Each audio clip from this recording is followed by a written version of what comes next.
오늘 새벽 예배에 함께 은혜 나누실 말씀은 누가복음 20장 20절에서 26절 말씀입니다. 누가복음 20장 20절에서 26절 말씀 함께 합독하시겠습니다.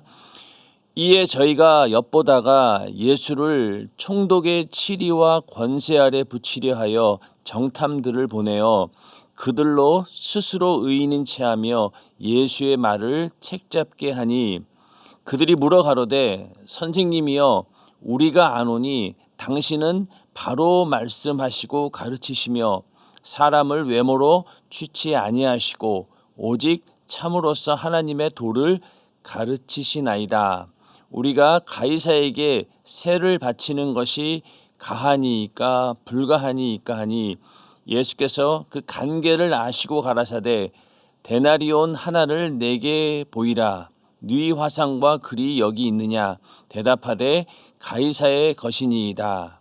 가라사대 그런즉 가이사의 것은 가이사에게 하나님의 것은 하나님께 바치라 하시니 저희가 백성 앞에서 그의 말을 능히 책잡지 못하고 그의 대답을 기이 여겨 잠잠하니라. 아멘.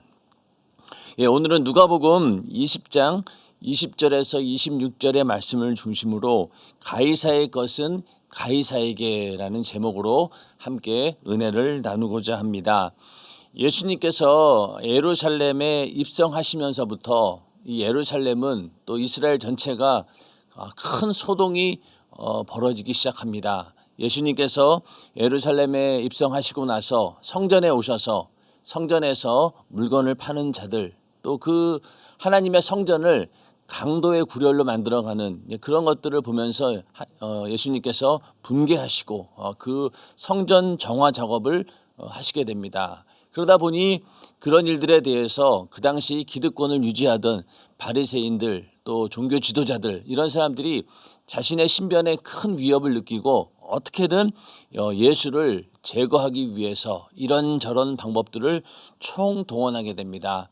먼저는 그들이 가지고 있던 그런 종교적인 문제들, 유대교 안에 있었던 그런 종교적인 문제들을 가지고 끊임없이 예수를 책잡아 보려 했으나 오히려 예수의 그 대중적인 인기가 더 치솟아 오르게 되고 그러다 보니 감히 그 유대인 백성들의 그런 인기 때문에 예수를 어떻게 하지 못하는 상황 가운데 거의 막바지에 이르면서 이제는 자신들의 힘으로는 안 되니까 로마의 어떤 그 권세를 이용해서 어떻게든 예수의 권위를 무너뜨리고 그를 어떻게든 책을 잡아서 심지어는 예수를 죽여야 되겠다라는 그런 생각까지 이르게 됩니다.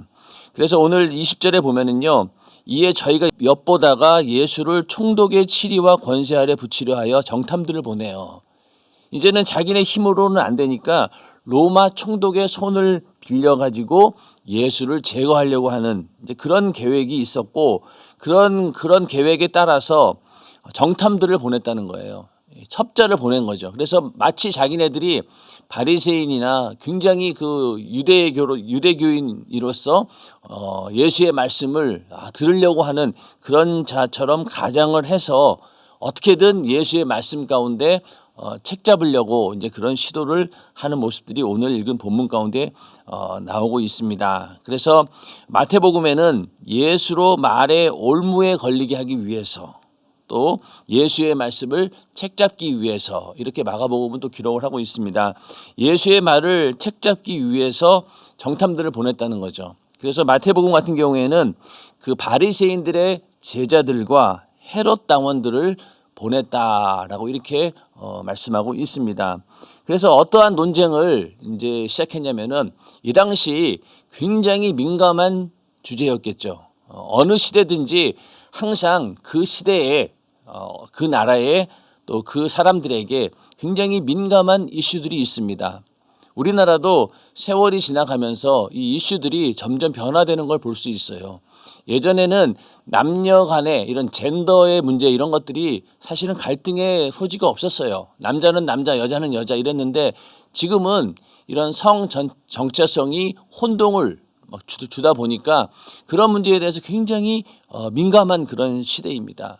과거에는 상상하지도 못했던 그런 이슈들을 요즘에는 사람들이 민감하게 받아들이고 있는 그런 시대입니다. 그런 것처럼 이 예수님께서 이 예루살렘에 오셨을 때도 이들만이 가지고 있는 굉장히 민감한 그런 문제들이 있었습니다. 종교적인 문제도 있었고, 정치적인 문제도 있었고, 경제적인 문제들도 있었고, 사회적인 문제들도 있었는데, 여기서 오늘 읽으신 본문 가운데 이들이 유대 종교 지도자들이 자기네 기득권을 유지하기 위해서 예수를 어떻게든 궁지에 몰아넣기 위해서 썼던 방법이 바로 이 세금 문제를 끄집어내는 것이었습니다. 이 세금 문제는 왜 민감했냐면은 이 당시 이스라엘이 그 로마의 속국이었기 때문에, 로마의 통치를 받고 있는 나라를 빼앗긴 상태였기 때문에 로마에 대한 저항 의식이 팽배하던 그런 시대였죠. 그렇기 때문에 로마에 세금을 낸다라고 하는 것은 굉장히 민족적인 그런 치욕스러운 일이었고, 또 유대교의 어떤 정통성에 비추어 봤을 때 하나의 어떤 그 당시 로마의 황제는 우상 숭배의 대상이었기 때문에 그 세금을 바치는 것이 곧 우상을 숭배하는 것이다 라는 그런 생각까지 하고 있는 사람들이 대부분 유대인들이었습니다.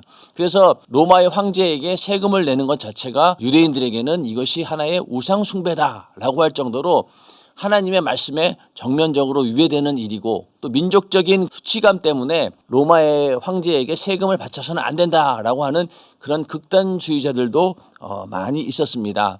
그 당시 그 유대인들은 그 로마에다가 세금을 내고 있었는데 곡식의 10분지 1과 그리고 기름과 술의 5분지 1을 토지세로 내야 했습니다. 그리고 또 수입의 100분의 1을 소득세로 징수를 했고, 또 남자 여자 남자는 14살에서 65세까지, 여자는 12살에서 65세까지 이렇게 노동자의 하루 품삯에 해당하는 그런 한 데나리온을 사람마다 그 머리수대로 내야 되는 거예요. 그러니까 한 데나리온을 남자든 여자든 그 사람 수대로 1년에 한 번씩 이렇게 한 데나리온을 바치는 그런 세금이 있었습니다. 그래서 오늘 이 문제가 되는 이 세금은 바로 이 인두세라고 하죠. 사람의 머리수대로 징수하는 그런 세금을 말하는 건데, 그 세금이 바로 한 데나리온이었습니다. 한 데나리온은 그 당시 노동자가 하루를 일해서 얻는 품값, 그 정도가 바로 이 인두세에 해당하는 건데, 이 한 데나리온을 모든 사람들이 1년에 한 번씩 내야 되는 거예요. 그런데 문제는 뭐였냐면은 그 데나리온이라고 하는 그 화폐가 왜 만들어졌느냐?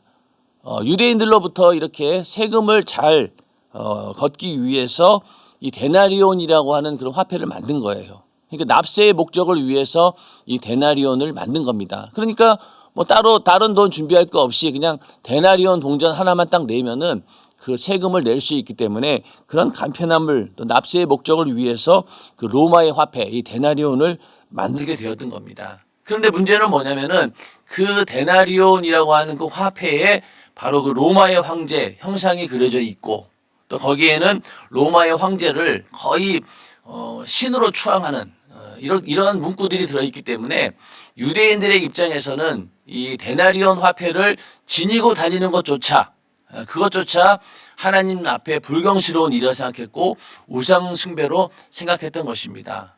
거기에다가 민족적인 그런 감정, 나라를 빼앗긴 그런 이스라엘 입장에서 내가 이런 로마에다가 세금을 내는 것 자체가 치욕스러운 일이다, 그런 민족적인 감정까지 있었기 때문에 이 데나리온이라고 하는 화폐는 그런 점에서 유대인들에게는 하나의 우상 숭배의 상징과도 같은, 또 로마에게 굴복당하고 있다라고 하는 것을 그대로 보여주는 그런 상징과 같은 그런 동전이 바로 이 데나리온이었습니다.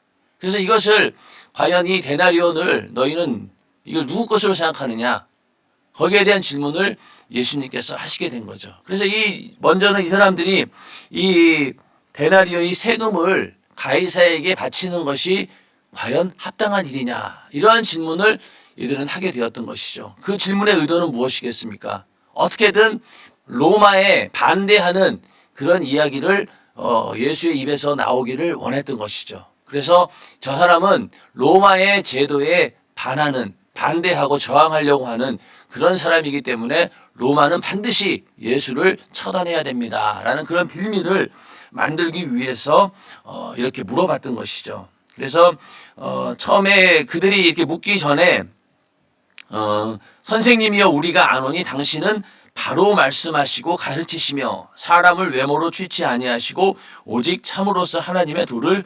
가르치시나이다. 이러면서 한 잔을 쫙 깝니다. 이거는 그 예수를 책잡기 위해서 이거는 그냥 아첨하는 그런 말이죠. 그리고 속이는 말이죠. 이 아첨하는 말로 주님을 속이려 했던 것입니다. 마치 그 목자를 속이려고 하는 그 이리가 양의 옷을 입는 것처럼 말로써 자신들이 정말로 하나님의 율법을 철저히 지키는 그런 정통 유대인 이런 사람인 것처럼 행세를 하면서 또 예수를 이렇게 말로 이렇게 띄워주면서 그걸 통해서 흠을 잡으려고 했던 것이죠. 그래서 공교하고 아첨하는 말 이것이 우리는 항상 경계를 해야 됩니다. 시편 55편 21절에도 그 입은 우유 기름보다 미끄러워도 그 마음은 전쟁이요 그 말은 기름보다 유하여도 실상은 뽑힌 칼이로다. 그러니까 말이 아무리 매끄럽고 아첨하는 말 나에게 기분을 좋게 하는 그런 말일지라도 그 속에는 전쟁 그리고 뽑힌 칼 이런 것처럼 나를 공격하고 있다라고 하는 겁니다. 그래서 우리는 항상 사람과의 관계 속에서도 그렇고 내 속에서도 이 나에 대해서 아첨하고 나를 속이려고 하는 그런 말들을 잘 구분을 해야 됩니다. 세상에서도 마찬가지겠죠. 어떻게든 우리 속에 있는 나를 내가 가지고 있는 것들을 얻기 위해서 이렇게 아첨하는 말들이 얼마나 많이 있겠습니까? 그리고 이 사단마귀 귀신의 권세가 항상 이렇게 우리를 유혹합니다. 예수의 권위를 어떻게든 무너뜨리기 위해서 이렇게 양의 탈을 쓴 이리처럼 나와서 말로 이렇게 간교한 말로 우리를 미혹한다라고 했기 때문에 항상 우리는 이러한 유혹에 넘어가지 않도록 늘 경계를 해야 됩니다. 예수님께서는 이런 어떤 그 바리새인들의 시도 또 그 이면에 있는 악한 영의 역사를 알고 계셨기 때문에 거기에 대해서 언제든지 항상 대비하고 있었고 그럴 때마다 정말로 하나님이 주신 지혜 가운데 그 말 한마디로 이 악한 영들을 제압하는 그런 모습들을 우리는 앞서서도 많이 보아왔습니다. 그러면서 뭐라고 물어봤느냐? 우리가 가이사에게 세를 바치는 것이 가하니이까 불가하니이까 하니 이렇게 물어보았습니다. 여기에 대해서 예수님께서 어떤 답을 하기를 그들은 기대했을까요? 아마 분명히 그것은 절대로 불가하다. 세금을 바치는 것은 옳지 않다. 이런 말을 듣기를 원했던 것이죠. 왜냐 아까 쭉 말씀드린 것처럼 가이사에게 로마 황제에게 세금을 바치는 것 자체가 민족적인 수치요 우상 숭배와 같다. 왜? 로마 황제를 그들은 신격화시켰기 때문에 로마 황제에게 세금을 바치는 것은 우상에게 내가 재물을 바치는 것 같다. 이런 식으로 그들은 인식하고 있었기 때문에 당연히 예수님께서 유대인의 왕으로 오셨고 또 그가 메시아로 왔다라고 하면은 반드시 이 문제에 대해서 유대인들을 적극적으로 지지할 것이다라고 생각하고 그렇게 물어보았던 것입니다. 그래서 만약에 예수님께서 이 납세 문제에 대해서 세금을 내면 안 된다, 내지 말아야 된다라고 하면 어떻게 되겠어요? 로마 정부에 정면적으로 도전하고 반항하는 그런 정치적인 범죄자가 되는 겁니다. 또 반대로 만약에 세금을 내라 이렇게 하면 어떻게 되겠어요? 반민족주의자가 되는 거죠. 유대인들에게. 그러니까 저 사람은 마치 그 세리를 왜 그토록 경멸했겠습니까? 로마의 권세에 빌붙어 가지고 세금을 착취하는 그런 사람들을 세리로 여겼기 때문에 그렇게 세리를 미워하지 않았습니까? 그런 것처럼 만약에 예수님께서도 세금을 내야 된다라고 하면은 민족적으로는 이 반민족주의적인 세력이 되는 거죠. 그렇게 해서 이렇게 해도 걸리고 저렇게 해도 걸리는 그런 올무를 놓기 위해서 이런 아주 교묘한 그런 질문을 던지게 된 것이죠. 여기에 대해서 이제 많은 사람들이 궁금해합니다. 과연 예수님께서 어떤 대답을 하실까? 23절에 예수께서 그 관계를 아시고 가라사대. 이미 예수님께서는 그러한 관계를 않다라고 하는 것입니다. 이 관계라고 하는 말은요, 하와를 유혹한 그 사단의 관계, 그와 동일한 그런 말입니다. 그래서 고린도후서 11장 3절에 보면은 뱀이 그 관계로 이와를 미혹해 한 것 같이 너희 마음이 그리스도를 향하는 진실함과 깨끗함에서 떠나 부패할까 두려워하노라. 뱀이 하와를 미혹했을 때 그때 썼던 방법이 바로 이렇게 관계하다. 그 관계로, 이 말하고 똑같은 얘기예요. 그러니까 이미 유대 종교 지도자들이라고 하고 있었지만은 그 속에는 어떤 놈들이 있었던 거예요. 바로 약한 영들이 있었던 거예요. 어떻게든 그 예수의 권세를 무너뜨리고 그렇게 해서 예수를 죽이려고 하는 그 사단의 그런 모든 관계가 이미 그 바리새인들을 통해서 그 당시 종교 지도자를 통해서 이루어지고 있었다는 겁니다. 그래서 그걸 이미 알았다는 거예요. 그러면서 24절에 데나리온 하나를 내게 보이라. 네 화상과 글이 여기 있느냐? 대답하되 가이사의 것이니이다. 그러니까 이 데나리온은 어떤 그 정치적인 면뿐만이 아니라 종교적인 면에서 로마 황제를 우상화시키기 위해서 거기다가 황제의 형상을 집어넣고 또 문구를 앞뒤에다 새겨 넣었는데 동전 앞면에는 어떤 글이 있었냐면은 신성한 아우구스투스의 아들 티베리우스 가이사 이러면서 굉장히 신격화시켰습니다. 그리고 뒷면에는 최고의 제사장이다 이런 말이 새겨져 있었던 거죠. 그래서 유대인들에게는 이 동전 자체가 너무나 이게 부담스러운 거예요. 그리고 부정한 것으로 여겨서 갖고 다니는 것조차도 꺼려할 정도로 그게 바로 이 데나리온이 가지고 있는 그런 상징성입니다. 그거를 이제 예수님께서 보여달라고 하니까 거기에 어떤 화상과 글이 있느냐. 그러니까 그들이 있는 그대로 전부 다 이게 가이사의 것입니다. 이렇게 대답을 했습니다. 이 말은 뭐냐면요, 이 화폐 이게 가이사의 모양과 또 가이사를 칭송하는 글이 있습니다라고 하는 것은 이미 그 유대인들도 아무리 이것을 우상 숭배하는 것이라고 배척하고 했지만은 그러나 그 당시 그 유대인들에게 쓰여지고 있는 그냥 합법적인 화폐였습니다. 그들이 이것을 우상을 숭배하는 것처럼 이 로마의 것이기 때문에 부정하게 여기긴 했지만은 그러나 그들은 그 돈으로 급료도 받았을 것이고 또 그것으로 또 물건을 사고 파는 그런 상행위도 있었을 것입니다. 그러니까 이것은 그 당시 합법적인 화폐로 사용되었다는 거죠. 그들이 아무리 부정하고 싶고 이것은 가이사의 것은 이거는 우상 숭배의 제물이다라고 생각할 정도로 경계하고 있었지만 그러나 어쩔 수 없이 그들은 그것을 사회생활함에 있어서 그걸 통용하며 쓰고 있었다는 거예요. 왜? 로마의 통제 아래 살고 있었기 때문에. 그리고 한편으로는 오히려 그것들을 더 가치 있게 여기는 그런 사람들도 있었을 것입니다. 바리새인들이 그런 사람들이었죠. 돈을 좋아하니까. 그러니까 그들은 이 로마의 이 가이사 데나리온의 화폐를 막 경멸시하고 유대인들의 그런 마음을 얻기 위해서 막 이거에 대해서 절대로 우리는 세금을 내면 안 된다라는 이런 민족주의적인 감정을 부추기고 있었지만은 실제로는 그들은 아마 이 데나리온 화폐를 만약에 공짜로 준다라고 하면은 넙죽 받았을 거예요. 또 그걸 얻기 위해서 얼마나 혈안이 되어 있었습니까? 그런 것처럼 이들은 가이사의 것이라고 부정한 것이라고 하면서도 한편으로는 그것을 어떻게든 소유하려고 하는 그런 양면성, 이중성이 있었다는 거죠. 오늘날 우리들도 마찬가지 아닙니까? 오늘날 우리들도 세상 것들은 전부 다 무의미한 것들이고 그런 것들은 절대로 하나님 나라와는 반대되는 것들이기 때문에 우리는 절대로 받아들이면 안 된다라고 얘기하면서도 말은 그렇게 하지만은 실제 우리의 삶 가운데는 오히려 더 많이 세상 것들을 수용하고 받아들이고 그것을 내 것으로 하려고 하는 그런 욕심들이 우리 안에 있지 않습니까? 그런 상황인 거예요. 유대인들도 마찬가지예요. 겉으로는 이것이 우상 숭배의 한 면이고 그리고 이렇게 세금을 내는 것 자체가 부당하다라고 얘기하면서도 어쩔 수 없이 그 통제 안에 있다라고 하는 그런 명분 아래 오히려 로마가 주는 그런 가이사의 것들로 인해서 배를 채우려고 하고 욕심을 채우려고 하고 부를 얻으려고 하는 그런 마음들이 유대인들 가운데 있었다는 겁니다. 특히 종교 지도자들은 오히려 거기에도 혈안이 되어 있었던 거죠. 거기에 대해서 예수님께서는 그것까지도 간파하시면서 그 동전을 보여달라고 한 겁니다. 그러면서 25절에 가서 가라사대 그런즉 가이사의 것은 가이사에게 하나님의 것은 하나님께 바치라 하시니 딱 한마디 하셨어요. 여기에 대해서 많은 의견들이 있고 지금까지도 이 말씀에 대한 의견이 분분합니다.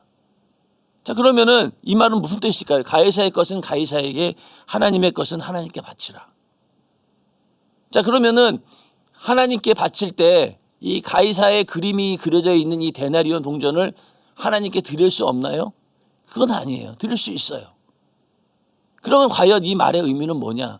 가이사의 것과 하나님 것을 너희는 잘 분리해서 드려야 된다. 이 얘기를 이제는 더 나가서 하나님께서 이 세상의 그 국가와 이런 정부, 이런 시스템들을 그것을 만든 분도 하나님이시고 그걸 통치하시는 분도 하나님이시다. 그리고 더 크게 하나님의 나라라고 하는 그 더 큰 나라를 세우시는 분도 바로 하나님이시고 운영하시는 분도 하나님이시기 때문에 이 하나님의 나라와 이 세상 나라가 그 어느 정도 그 선이 있다는 거예요. 그러니까 세상 나라와 하나님의 나라 그것을 구분을 해서 너희가 세금을 드릴 일이 있으면은 드리고 그리고 하나님께 바칠 것은 또 바치고 이렇게 구분되는 그런 삶을 살아야 된다라고 먼저는 우리는 생각할 수가 있습니다. 그래서 이 당시 사람들은 이 납세 문제가 하나님의 통치, 하나님의 나라와 세상 나라가 서로 충돌되고 모순이 된다라고 생각했던 거예요. 그러나 하나님의 입장에서는 그렇지 않습니다. 그 모든 나라가 하나님의 주권 아래에 있기 때문에 그 국가에 대한 의무를 이행하는 것이 하나님에 대한 의무를 거스린다라고 생각하지 않았던 거죠. 예수님께서 이 땅에 오셨을 때 얼마나 많은 잘못된 그런 제도들이 많았습니까? 노예 제도도 그대로 있었어요. 그러나 예수님께서는 그런 노예 제도에 대해서 그것을 없애버려야 된다라고 하지 않고 오히려 그 가운데서 질서를 유지하기를 원하셨던 거죠.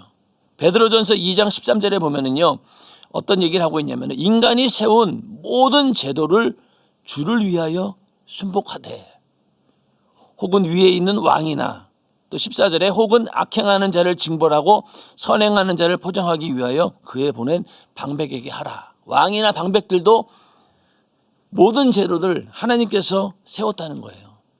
거기에 대해 순복하라는 그런 의무가 있다는 겁니다. 그래서 오늘날 우리 그리스도인들도 이 땅에 세상의 어떤 그 나라 속에 가운데 살면서 세상 나라의 그 법 이런 것들을 벗어나지 말아야 된다라는 그런 말씀이 들어가 있는 겁니다. 그래서 골로새서 3장 23절에도 무슨 일을 하든지 마음을 다하여 죽게 하듯 하고 그 당시 노예 가운데 예수를 믿은 사람이 있었고요. 또 주인도 예수 믿은 사람들이 있었습니다. 그러면은 노예나 주인이나 이제는 예수 안에서 한 형제예요. 그렇다고 해서 노예들 보고 그 주인에게 함부로 해라 이렇게 하지 않으셨습니다. 오히려 주님을 섬기듯이 그 주인에게 복종해라. 이렇게 하나님께서는 말씀을 통해서 정리를 하셨어요. 오늘날도 이 세상에 우리가 세상 나라에 살고 있지만은 우리는 동시에 하나님 나라의 시민권을 가진 자들입니다. 그러면은 이 세상의 나라의 그 법들을 어느 정도는 준수를 해야 되고 그리고 하나님 나라의 법에 우리는 그 질서 가운데 통치를 받는 그런 자들로서 두 가지를 다 생각을 해야 된다는 겁니다. 그래서 지금 예수님께서 하는 이야기는 뭐냐면은 네가 만약에 네가 네 손에 쥐고 있는 이 물질이 가이사의 것이라고 생각하면은 가이사에게 드려라. 그러나 만약에 이것이 하나님께 드릴 것이다라고 하면은 하나님께 드리라는 겁니다. 오늘날 우리들도 가이사의 것과 하나님의 것을 어느 정도는 구분을 해놓고 살아갑니다. 물질 문제도 그렇고요. 또 시간의 문제도 그렇습니다. 24시간 중에서 과연 하나님의 것은 어디까지고 세상 것은 어디까지인가요? 만약에 물질도 마찬가지죠. 하나님의 것이 과연 10분의 1, 11조만 하나님의 것입니까? 그건 아니죠. 어떤 면에서는 우리가 은혜를 받고 내가 받은 그 은혜와 사랑이 너무나 커서 그 감사를 절제하지 못해서 내 모든 전 재산을 드릴 수도 있고 나의 모든 시간을 하나님께 다 드릴 수도 있는 권한이 우리에게 있어요. 우리의 자유의지에 맡겨진 겁니다. 누구든지 여기까지는 가이사의 것, 여기까지는 하나님의 것이라고 딱 나눌 수가 없는 거예요. 어떤 때에는 나의 모든 것을 다 드리고 싶은 그런 감동이 올 때도 있지 않습니까? 그럼 어때요? 지체 없이 우리는 우리의 모든 삶의 시간들을 하나님께 바치고 또 내가 가지고 있는 많은 소유를 하나님께 드릴 때도 있는 겁니다. 여기에 대한 경계가 사실은 없어요. 그러나 이 유대인들은, 특히 이 바리새인과 이 종교 지도자들은 그걸 어떻게든 구분을 해서 될 수 있으면은 하나님께는 드리지 않으려고 하는 그런 마음들이 있었다는 겁니다. 율법주의라는 게 그런 거 아니겠습니까? 내가 할 수 있는 최소한의 것만 하고 그 이상은 하려고 하지 않는 것, 그것이 바로 율법주의자의 한계입니다. 오늘날도 우리가 만약에 이 가이사의 것과 하나님의 것을 구분 지음에 있어서 그것이 변동사항이 전혀 없다라고 하면은 거기에 문제가 있는 거죠. 나는 하나님께 드리는 시간, 주일 오전 예배 한 번 드리는 걸로 나는 그것까지만 그것밖에 못해. 그런다라고 하면은 나머지 모든 시간들은 무엇입니까? 가이사의 것인 거예요. 그러나 만약에 내가 매일매일의 삶을 하나님께 예배하는 거룩한 산 제사로 나의 삶을 드리겠다라고 하면은 우리의 모든 시간이 다 하나님의 것입니다. 그렇게 우리는 구분할 수가 없는 거예요. 구분되어서 우리가 행동은 하되 언제든지 우리는 하나님의 나라가 우리 안에 강하게 침투해 들어오면은 우리는 거기에 저항하지 못하고 이 세상의 나라에 있는 것들을 포기할 때도 있다라고 하는 것입니다. 부자 청년이 와서 예수님께 상담을 했죠. 근데 그 부자 청년이 결국은 그 물질의 욕심을 버리지 못하고 예수를 떠났어요. 그러나 정말로 그가 하나님의 나라를 아는 자였다라고 하면은 거기에서 나 모든 것들을 바치고 예수를 쫓았을 거예요. 그런다 한들 하나님께서 그 재산을 다 뺏어갔겠습니까? 오히려 더 많은 것들을 주셨겠죠. 그런 것처럼 우리는 언제든지 하나님의 나라를 위해서 가이사의 것은 하나도 없어도 된다라고 할 정도로 하나님께 모든 걸 드릴 수 있는 그런 마음의 자세는 있어야 된다는 겁니다. 하나님은 그걸 원하시는 거예요. 그래서 이 하나님의 나라는 이 세상 나라와 함께 있으면서도 엄연히 구분되어 있습니다. 나중에 예수님께서 이제 잡혀서 빌라도에게 신문을 받게 됩니다. 그러면서 빌라도가 물어보죠. 네가 유대인의 왕이냐? 그렇게 물어봅니다. 그 얘기는 결국 뭐냐면은 네가 정치적인 의도를 가지고 이 로마를 전복시키고 이스라엘을 해방하기 위한 그런 정치적인 메시아냐라고 물어본 거예요. 거기에 대해서 예수님께서는 뭐라고 했냐? 내 나라는 이 세상에 속한 것이 아니라 만일 내 나라가 이 세상에 속한 것이었다면 내 종들이 싸워 나를 유대인에게 넘기우지 않게 하였으리라. 만약에 예수님께서 이 땅에 오신 목적이 이런 세상의 나라를 완전히 무너뜨리고 이곳에다가 이 땅에다가 하나님의 나라를 건설할 목적이었다라고 하면은 내 종들이 하늘의 천사가 와서 아마 그 로마의 모든 군인들을 제어해버리고 그리고 거기다가 하나님 나라를 세우지 않겠느냐 이런 얘기인 거예요.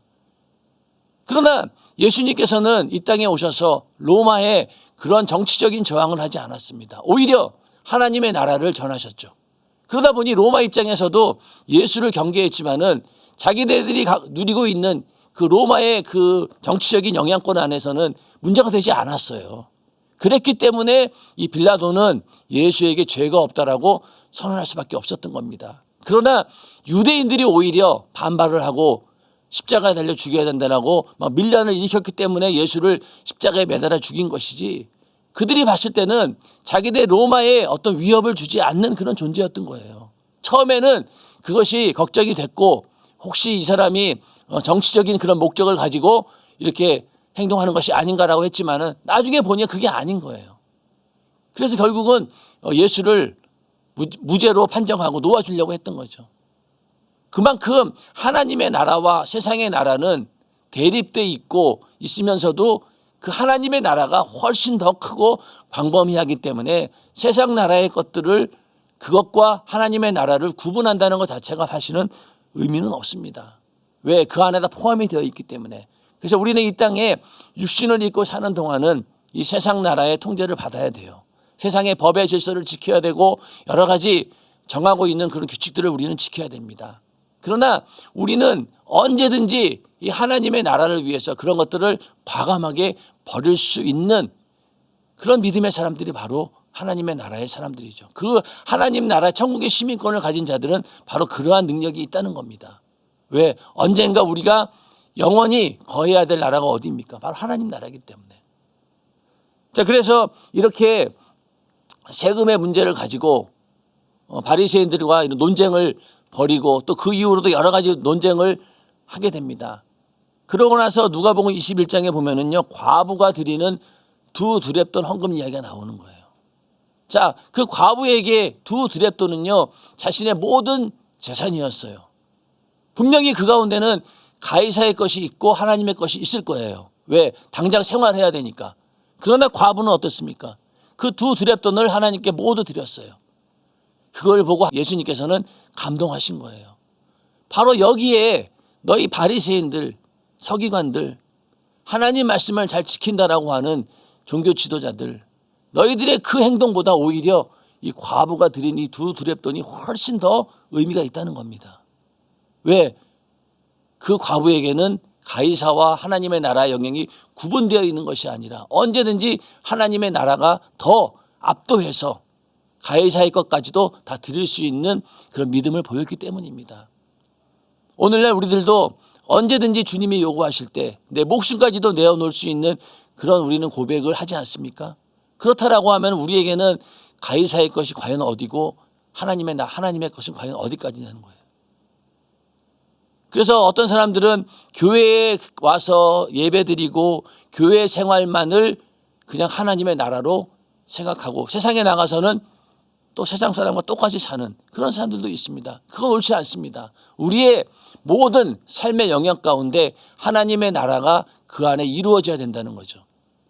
우리의 개인적인 삶뿐만이 아니라 그런 개개인들이 모여서 이루어내는 수많은 그런 것들, 세상에 있는 모든 분야에 있어서 하나님의 나라가 확장되는 것이 바로 우리 그리스도인들이 해야 될 몫입니다.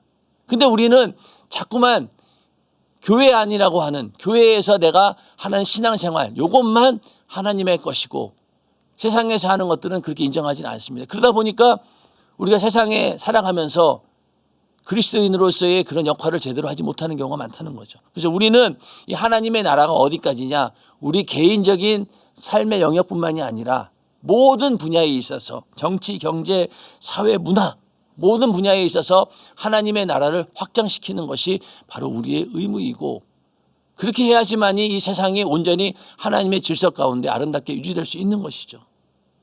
그런데 과연 우리는 하나님의 것이라고 하면서 얼마나 하나님 것을 인정하고 있냐는 거죠. 그냥 하나님께 드려지는 물질은 11조 감사예물 그걸로 끝인가요? 그리고 또 하나님 말씀에 이렇게 순종하라고 하면은 사람들이 어떻게 합니까? 이거는 율법 폐지론을 운운하면서 불순종하고 또 하나님 말씀에 대해서 말씀대로 살아야 된다라고 그러면은 또 행위 구원론이다 이렇게 주장하면서 불순종하면서 끊임없이 우리는 하나님의 나라를 은연중에 배척하고 있는 거예요.